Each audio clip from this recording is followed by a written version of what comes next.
do battle. He's on your right. He is playing green-white aggro against John Wells on your left, who is playing black-green Delirium. Round number 1 here from Indianapolis about to be underway. This tournament brought to you by the awesome people, as I did mention, over at Ultimate Guard. So we want to thank them for their sponsorship of the SCG Tour. As now we are going to start, Patrick, with a little Kaladesh standard action. Can't wait to get started here. John Wells playing black-green Delirium. Very much a mid-range take on this, not going up to Emrakul or anything of the sort there. A threat and removal base, though, definitely informed by Smuggler's Copter. 4 copies of Grasp of Darkness, probably the best black removal spell, at least for this tournament, alongside Mind Rack Demon and Noose Constrictor as solid blockers. We've got our first brand new card of the day. It is a copy of Harsh Scrutiny. It is kind of a take on Ostracize, but it'll also let you scry 1. The land that you played, well, that's Blooming Marsh. That is also a new one. That's the Kaladesh Black-Green Fast Land. John will take down the contents of Brad's hand. You're going to see a Sylvan Advocate, 2 copies of Blossoming Defense, a Westvale Abbey, all that good stuff, while scrying his top card to the bottom. And now we do head Nelson's way. He will start off with a Canopy Vista. That's an oldie but a goodie. And now we head back over to John Wells, who will play another Blooming Marsh, and now it's a Grim Flayer. Now, Wells' deck a little bit short on Delirium Enablers, but that changes if Grim Flayer is able to hit reliably. It's a Westvale Abbey here for Nelson, and he will follow up with a Sylvan Advocate. Wells will untap. We'll see his third turn of the game here in just a moment, and it's a Swamp that he's drawn. Couple of lands over there. We'll see if he has a removal spell for the Advocate. It looks like he does not. Just a copy of Noose Constrictor. He'll pass the turn back over to Nelson. Nelson currently has at least 2 copies of Blossoming Defense, potentially a third in his hand right now. That's a pump spell that actually both players have access to this weekend. Yeah, Wells playing 2 copies as well. Nelson with the full play set. Solid combat spell, also solid God's Willing proxy. Very versatile, and I think likely to be a staple in creature decks, at least for the time being. It'll be fun to watch if players are playing around that spell in game number 1 or at all this weekend for John and Brad as they make their way through this tournament. Nelson will play a Forest for the turn. And it looks like he will serve in with the Advocate. Remember, Wells knows about the copies of Blossoming Defense from the earlier discard spell. So he will just take 2, fall down to 18, and pass the turn back. Will Nelson over to Wells, who will draw a card.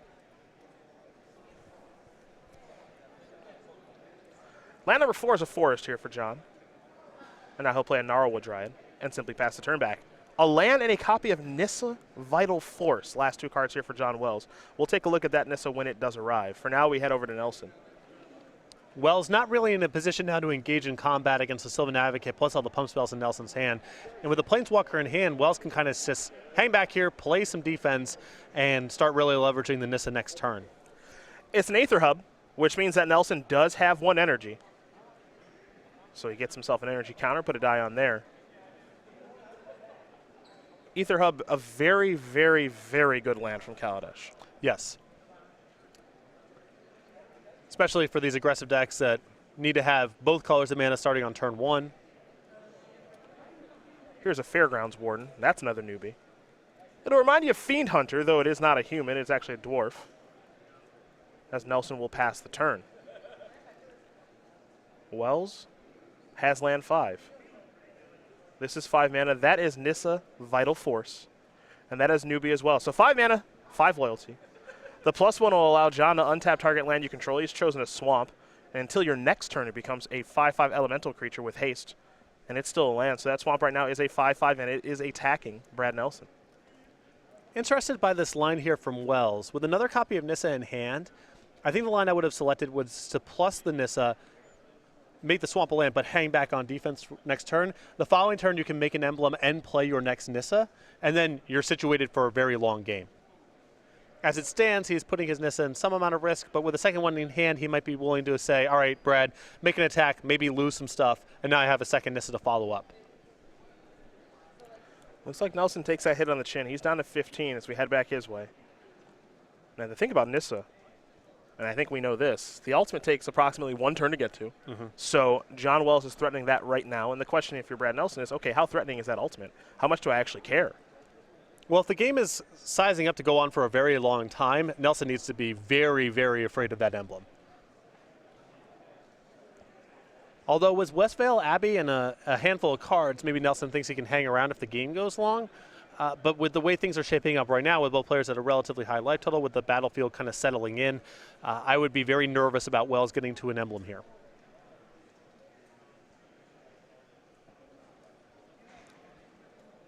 Brad is thinking attack, and he will cautiously with a Sylvan Advocate over at Nissa Vital Force. And this attack is the reason I wasn't a huge fan of the attack from Wells last turn.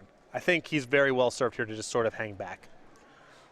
Well, Nelson has to use 2 copies of Blossoming Defense in combination with the Sylvan Advocate to take care of the Nissa Vital Force, and maybe that's exactly what Wells wanted to have happen, because he said no blocks. He let the Nissa bite the dust, and we do know about that backup copy. You saw Nelson play a Fortified Village post-combat and pass the turn back over to John. John has drawn his card for the turn, and perhaps we'll see another Nissa, and we do. So here's Nissa Vital Force. It will again begin with 5 counters, up to 6, untap the swamp to make it a 5/5, and will John Wells attack again is the question.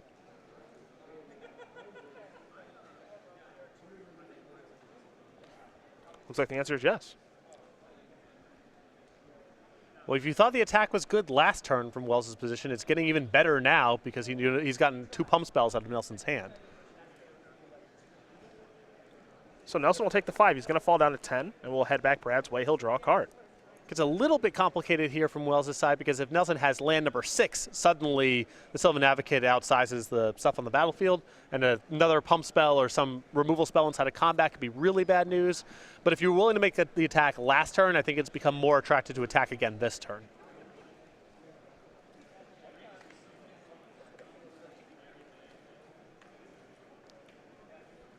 It is possible Wells feels as though he may have to shorten the length of the game here, even though it looks like he's got a pretty good late game set up because of the Westvale Abbey. His deck is not really well situated to handle that card, and he might be just trying to shrink the length of the game down. Nelson's going to tap 5 mana. Is it time to go a Gear Halkin? I think it might be, Patrick. And there it is. Now this card right here, my friends, this is no joke. Virtuous Gearhawk is here. It's a 4/4 Trampler. When it enters the battlefield, you get to distribute 4+1/+1 counters among any number of target creatures you control. It can target itself, it can target the Advocate, it can target the Warden. It looks like it's going to put 4 counters on the Advocate, and we'll see where that Advocate is attacking. I would assume this is going after Nissa, but we will find out in a moment. It is going after Nissa. So I think the Black Gear Hulk and the Blue Gear Hulk may be about as powerful roughly, but they're a lot more about the texture of the format. How many good flash spells are there? Are the games slow enough and filled with enough expensive creatures that you can play playing with the Black Gear Hulk? I think Virtuous Gear Hulk is just, in terms of raw power, context-free, texture-free, the best of the bunch. And only 5 mana instead of 6. Yeah. Which is a pretty big deal. So now Nelson has that very large Sylvan Advocate. That's a 6/7. The Gearhawk's a 4/4 Trampler. Don't forget about that trample. And the Fairgrounds Warden has got that Gnarlwood Dryad on lockdown. For Wells, he's going to play a copy of Mindwreck Demon. So he'll flip over the top 4 cards of his deck. Tireless Tracker, Grim Flayer, Noose Constrictor, and a land will all go to the graveyard. Unclear if he has Delirium at this point. Well, I believe he has Creature, Sorcery, Land, Planeswalker. Because Nissa did bite the dust? Right, Sure. so I think he's good to go on that front. He's got to plus the Nissa and make that swamp into a 5/5. But there are no good attacks on this battlefield, so all he can do is untap, pass the turn back over to Nelson, and Nelson will draw a card. But Nelson currently with no answer to what's going on in the air at 10, facing down a 5-power flyer. So even though his situation looks pretty solid here, had a very good turn last turn, he just might not have enough time.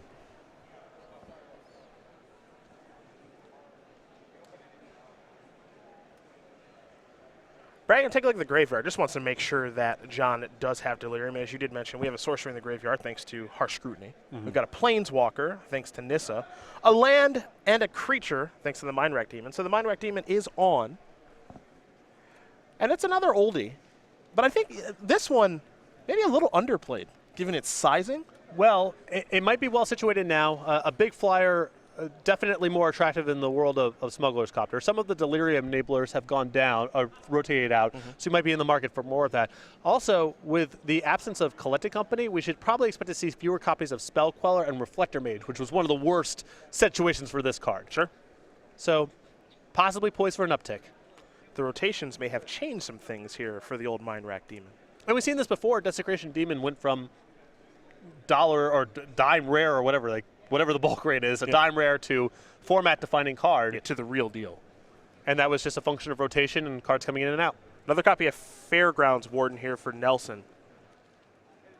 That Mind Rack Demon is coming with Brad, and now here are some attacks. Looks like the Gearhulk wants to attack, as well as the Sylvan Advocate. Again, we're going to see where these things are going as Nelson is gripping another copy of Blossoming Defense very tightly in his hand. We've already seen 2 this game. Keep in mind, Nelson is playing 4 this weekend. And here are the attackers. Both are going after Nissa yet again, so Brad is putting a pretty big priority on getting that Planeswalker off the battlefield. Brad's advantage on the battlefield is enormous, and he has a Westvale Abbey to boot. So really all he needs to do is choke off Wells' sources of card advantage and ability to play a long game, and the rest should take care of itself.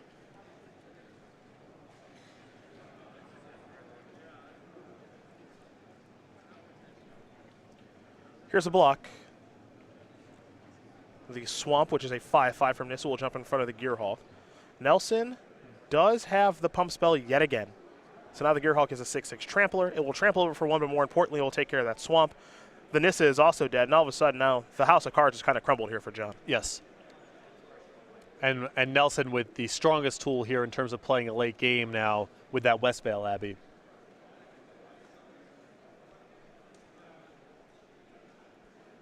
You know, we saw John have the ability to actually go ultimate with that Nissa last turn, but I just don't think it would have done very much. He needed a land in hand. At that point, you can start to get the ball rolling. Mm-hmm. And this is why I think that should have been his path with the first Nissa that he had. Set up shop, get that emblem, play your second Nissa, grind the game down, and hopefully accrue enough card advantage to win a long game. Maybe he felt he couldn't do that because of the Westvale Abbey. I'm not sure. Now here is Liliana, the last hope. And it is a little outsized on this board. Although -2, -1 can do some good work here. Looks like he's going down a different road. Looks like he's going to bring a little something back, thinking maybe Tireless Tracker is the first card that he does bring forward.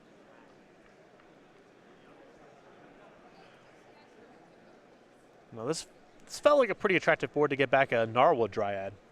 It's under the Fairgrounds where I don't think that he has one in the graveyard. I'm saying that he could use the plus on Liliana to -2, -1. Fairgrounds Warden is a 1/3. Oh, it's a 1/3. Yes. Oh, my bad. Yeah. I misread that. No I'm problem. sorry. I thought it was a 1/1. Wow, this card is pushed. It's pretty good. Pretty good. You had me at 1/1. No, Okay. 1/3. Okay. Not the best. Excuse me. Not the best attacker. Pretty good at doing that though. Yep. Which is taking care of creatures. And Nelson's going to now take care of John Wells' board, and I also think is Liliana as well. Yep, there goes that Liliana. And Nelson kind of playing combo's a bit of a stretch, but we like to use combo relatively liberally here in the booth. The Blossoming Defense Fairgrounds Warden combo. That's a combo. Yeah, take their creature and then protect it. Yeah. Virtuous Gearhulk is a trampler with a pump spell. That came up That is also a combo. because the 6/6 went over the 5/5 and the 1 point of damage finished off the Nissa. How can you not call that a combo? That is definitely a combo. As Brad Nelson will win game number 1 here over John Wells. Green-white aggro up a game here over black-green Delirium, which means we are going to turn our attentions to the sideboard, and we will start with John Wells, who has 2 copies of Natural State, 2 Ishkana Graph Widow, 2 Transgress the Mind, 2 Flaying Tendrils, 2 Ruinous Path, 2 Tooth Collector, 2 Kalida's Trader Get, and a singleton copy of Root Out. So this is where it's nice that Nelson's deck is a little bit on the bigger side because you can't just go to cards like Flaying Tendrils and try to blow them out that way. Brad can play a bigger and longer game.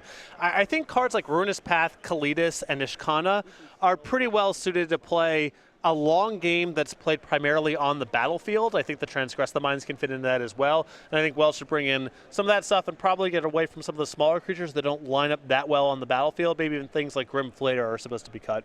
For Brad Nelson, 3 Natural State, 3 Declaration in Stone, 2 Fumigate, 2 Quarantine Field, 2 Linvala the Preserver, 2 Nissa Vital Force, 1 Tireless Tracker. I know we have deemed Brad Nelson's deck green-white aggro. Feels a little bit more mid-range or even control-y after sideboard. But he has a lot of flexibility here, and I think the Tireless Trackers, the copies of Nissa, the Quarantine Fields, and the Declaration of Stones. Again, I think this is going to be a pretty protracted game that's about sizing on the battlefield, and all those cards slot in very nicely to that kind of game. Yeah, this is a very Nelson-esque sideboard if I've ever seen one. The ability to play an aggressive game 1, and then change the way his deck plays depending on what he's up against games 2 and game 3. Yeah, Brad really values flexibility, and especially week 1 of Standard where you don't exactly know what you're going to be playing against. Maybe people have decks that are different than what you expected. Maybe you've missed some key cards, whatever the case may be. Good to have a deck that can go up or down depending on what the matchup calls for.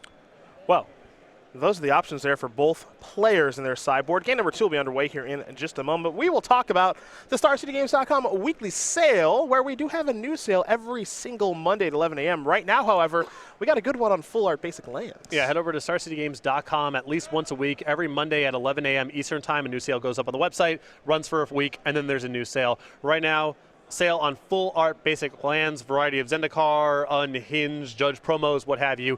Go check out the website and make sure to be checking back at least once a week to see what the new sale is.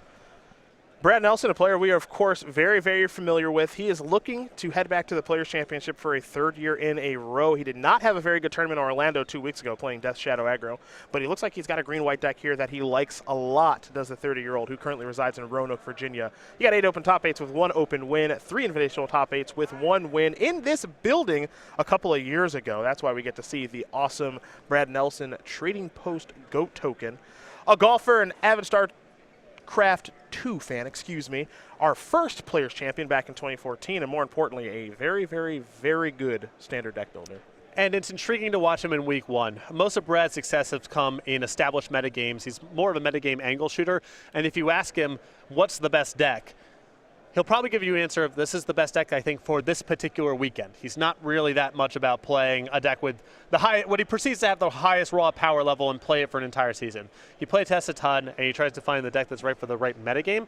Week 1, you don't really know. You have some informed guesses based on what the powerful cards are, and you can read articles and try to get a sense of what people are talking about. But Brad is working with a lot less information in this tournament than he typically does in the standard tournaments where we've seen him have success. So I'm always intrigued by Brad's week 1 selection because it's got to be a mixture of raw power level and best guess as to what he anticipates the metagame is going to look like. Well, I can say that his deck, there are some very powerful cards hanging out there. You just saw the Gearhulk. Sylvan Advocate we know is a very powerful card. And hey, Gideon and Smuggler's Copter both in deck as well. I don't think it can go too wrong playing those cards. And this list of cards, it's almost all 4 ofs, only 2 tireless trackers. And these are all no-brainer, high tier 1 constructed cards with a resume, or there's analogs to previous cards that have showed up a bunch. The only outlier is Blossoming Defense, which is a card I believe we are going to see a lot of. I don't think it will be an outlier for long. Right. It's not Smuggler's Copter. It's not the splashiest card in the world, but I think this is going to be a standard staple for the next 18 months. John Wells going to take a mulligan down. We'll see him take a look at 6 cards here in just a moment. But if you want to talk about exactly what Brad Nelson is up to here this weekend, you can do so within our Twitch chat here at twitch.tv/SCG Live. Of course, we do have a subscription program where you will get to decide the quarterfinals. You get to use custom metacons and badges. And we'll have a bunch of more awesome stuff underway as Twitch has kind of unveiled a bunch of new stuff over the past handful of months. I'm sure they'll be unveiling some more stuff at TwitchCon here this weekend. But do join the feature match area right now. You can chat. You can talk about Brad Nelson's deck and John Wells' take on Delirium, as he's going to take a look at 6 cards, will John. He will scry to the top, and we are underway here in game number 2. Looks like it's a Hissing Quagmire, Brad Nelson with a Canopy Vista. There is the Blooming Marsh. Oh, those pieces of art aren't similar at all. We're not going to get that confused. No, we're never going to confuse that. No. That is really easy to tell apart. Nelson with a Westville Abbey, and now he's taking 1 from a Gnarlwood Triumph. And it's not like that distinction matters. It's not like we need to know which one is which. Yeah, why isn't he blocking with his Blooming Marsh? I don't understand. Well, because he can't. It's not a Hissing Quagmire. A Plains here for Nelson. And he's going to slow down just a touch. We'll see what this is going to be. It will be, yes, Smuggler's Copter. Now, Patrick. Am I supposed to make the get to the chopper joke, or do I leave that to you? My preference, my very strong preference. Your very strong preference, okay. Is to go with Billy Ocean's Get Out of My Dreams, Get Into My Car. Ooh. You want to work some Billy Ocean in the broadcast. I have no problem with that. Because at the beginning of the song, there's the who me, yes you. So Insolent Neonate is saying, who me? Yep. And Smuggler's Copter goes, yes you. Me. Not that I had thought about this. Not at all. Not at all. Why would you? Why would you do that?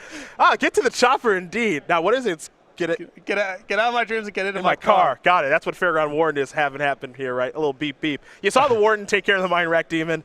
That's a 1-power creature to crew the copter. See, it's difficult to crew the copter. That's not true at all. It's actually very easy. That's exactly what Nelson's done. Well, there's diminishing return issues. When you have a lot of vehicles in play, then it can become complicated. But the first one, if your deck is set up the right way, should be fairly easy. Nelson is looting from the copter. Now, we'll take another look at this card because this card, look, if you're not familiar, you're going to be after this weekend. You're going to want to remember the text on this card. It'll help a lot while you're watching coverage. It is a 2-mana artifact, 3/3, artifact vehicle. It can turn into a 3/3 flyer. All you have to do is crew 1. That's a 1-power creature that will enable that. When it attacks or blocks, you don't have to draw a card. And then if you do, you get to discard a card. Now, John Wells is trying to put up a little bit of defense here with Mine Rack Demons, which have provided Delirium. Now, the first one was taken care of. The second one has provided Delirium. It's a 4/5, ready to rock and roll. You saw Gnarlwood Dry come across for 3, not 1, because Delirium is here. For Wells, his hand looks like a copy of Grasp of Darkness and a Deadweight as we head back over to Nelson. Nelson will draw, picked up a copy of Fortified Village. And now the question is, does he have an answer to this other flyer?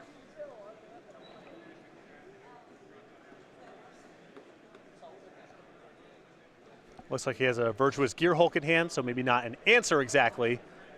Oh, you want to race? But he can size up. Yeah. The Gearhawk will remind you a lot, I think, of Wolfir Silverheart in some aspects. Right. Not in all. They are definitely different cards, but this is a very big 5-mana green creature is the Gearhawk, and I think we're going to see a lot of that too. But the card also works solo just fine. Oh, yeah. You can just turn itself into an 8 Trampler. There's a lot of flexibility with what the card can do. There's Fortified Village. Going to reveal a forest, will Nelson. Nelson's going to come in here, and he's going to turn on the chopper.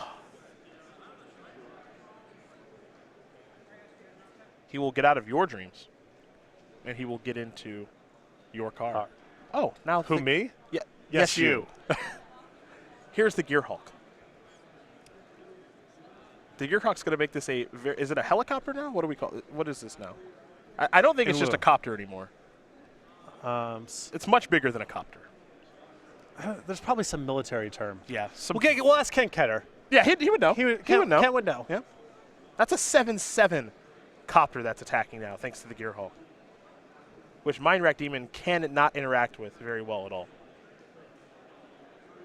Nelson will draw a card, which means he does have to discard a card. Bye-bye Fortified Village. 7 in the air coming across. And we head back over to John Wells. He will untap and draw. A swamp is what he's found to go along with that Deadweight and that Grasp of Darkness. Unfortunately for John, 1, Grasp of Darkness does not play very well against the copter. 2, Grasp of Darkness typically plays well against the copter. It's Deadweight that doesn't. But now Grasp of Darkness is a little too small. You can try to hang back with the Mine Rack Demon, but the problem is that, Brad is aware of what the popular removal spells are. Yes. I would be surprised if he was caught off guard by a Grasp of Darkness here, where he attacked with the copter into an untapped Mine Rack Demon.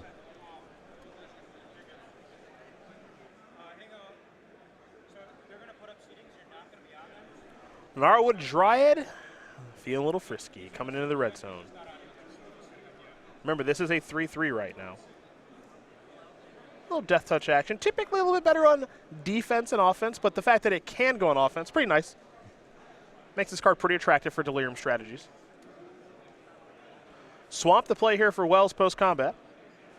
And now here is a Grasp. All right. So that means he'll get his Mine Rack Demon back. Doing this at a good time with Nelson tapped out. So I like the play there a lot by John.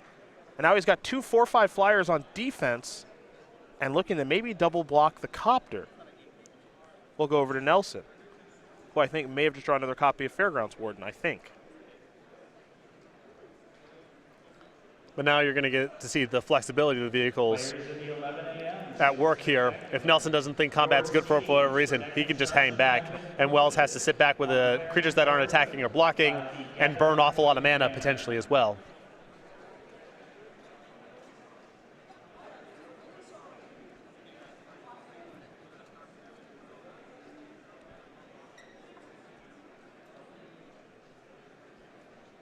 Nelson thinking Forest here. He'll play that. Don't have a great look at his hand. Did catch an eye of a Gideon. This is Fumigate. Well, this is classic Brad Nelson. Yep. Is what this is. So Brad's going to kill everything. He's going to gain 4 life from the Fumigate, and now he's left with the only, we'll call it creature on the battlefield there in Smuggler's Copter, even though it isn't just yet. Cards in hand plus Westvale Abbey. Yeah. It's just a great setup here for Fumigate. It's the most Brad Nelson thing of all time. He's got an aggressive strategy where he played an aggressive game 1, but he gives himself the flexibility to say, you know what, let's reset things. I've got Planeswalkers in my deck. I've got Smuggler's Copter in my deck. Love a good reset button. Here is Sylvan Advocate. Sylvan Advocate's going to get out of Patrick's dreams, get in his car. Me? Yes, you. Activate the Copter, draw a discard. Well, if you're discarding Sylvan Advocate, your hand's really good. Here's a Gideon. I have a really good hunch that joke is not going to get old. No, I'm enjoying it. I'm enjoying it. I got a good feeling. Yep. A dead weight stuck right now in John Wells' hand. Aptly named Magic card right now in dead weight. It looks like he may have picked up a copy of Gnarlwood Dryad, but neither one of those is going to help very much against the Copter. And that is going to do it. Brad Nelson going to win this match over John Wells 2-0. Green-white aggro, which has the ability to take more of a mid-range or controlling slant, will take care of black-green Delirium 2-0. Nelson looking very impressive with some of the new cards from Kaladesh.